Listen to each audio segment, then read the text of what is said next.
Have you ever known a person who is very smart, studied for a long time, and seemed to know all the CISSP content, but still did not pass the exam? And maybe that person was even you. I know, I believed, I understood everything just to fail the exam more than once. It does not seem right, correct? Like you are smart, you are skilled, and you are ready. So, what occurred? What was the problem? The fact is, smart people fail the CSSP exam often, not because they do not know the content, but because they make key errors in their method.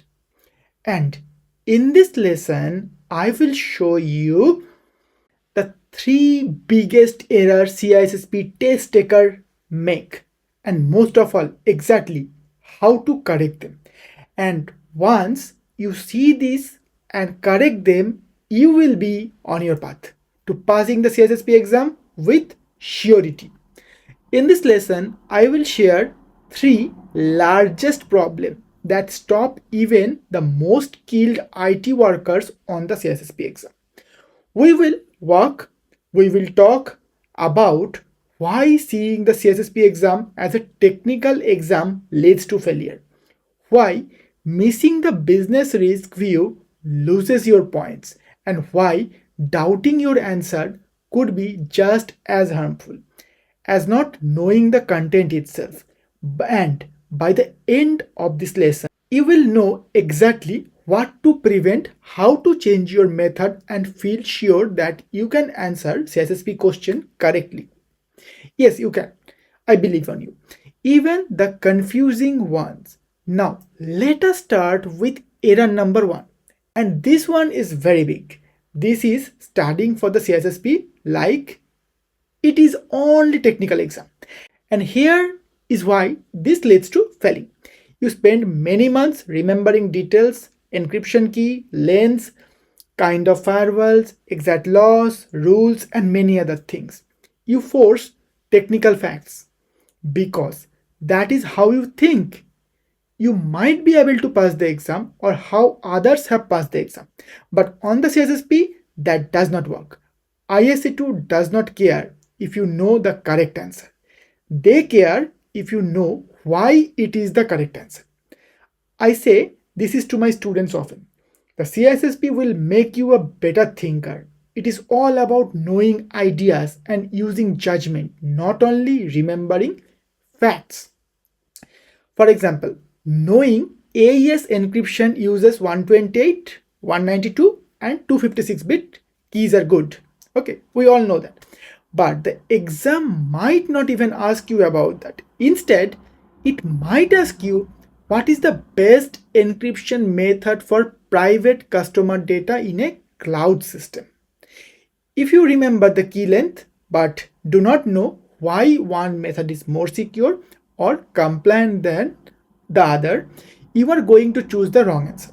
So, how do you correct this? Well, in this case, instead of remembering, focus on knowing the reason behind the ideas. Ask yourself, why AES seen as secure? Why should I pick encryption over hashing? When should I pick AES over other methods? How does this security control matches with risk management? When you are going through CSSP training, you want to study with the goal of knowing and using, not only remembering simple facts. And that brings us to error number two. This is missing the business risk. So many skilled technical workers fail the CSSP because they focus only on fixing weaknesses or choosing the strongest security fix without ever thinking about the business effect. They put security in place just to put security in place. Okay, so or they think, well, it is what I would do if it were my choice, or it is what I would do if I were at my job. And that is what got me on the. I tried to do my job as a security engineer and it cost me a lot on the CSSP exam. And here is what I learned from that. On the CSSP, business goal always guides security choices. Always remember this. If you see a question about updating a key weakness in a company's banking application, your technical thought might be, let us update it once. But from the CISSP view, immediate updating might cost stop time or cost the business lots of money. Who knows? But the exam wants you to pick the choice that balances security with business flow and risk, not only a technical quick fix. So instead, start every CSSP question by thinking about the business risk before picking an answer. Ask yourself, what is the business effect of this choice? Does this match with company rules or law? What is the balance here between risk and gain? The best answer always think about security, business risk, and control together. And that brings us to error number 3. And that is one very common, that is doubting and thinking too much. Have you ever taken a practice test and cut a question down to 2 possible answers? Did you? So then you look at it, you think about it, and then you pick the correct answer. But then you change it to the another answer because you doubt yourself.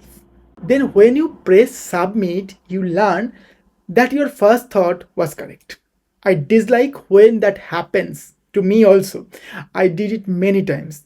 Many other people do this too. So you are not alone at all if that is you. But look, the CISP questions are made to make you think. They are made to make you doubt yourself. There are almost always 2 believable answers to every question. So one that is good and one that is better. And here is why the error is so bad. You waste important time, your question yourself, and you often change correct answer to wrong one. And it can wreck the whole exam time for you. So here is what to do about that, right? First, you need to find keywords like best, fast, most, this kind of keyword.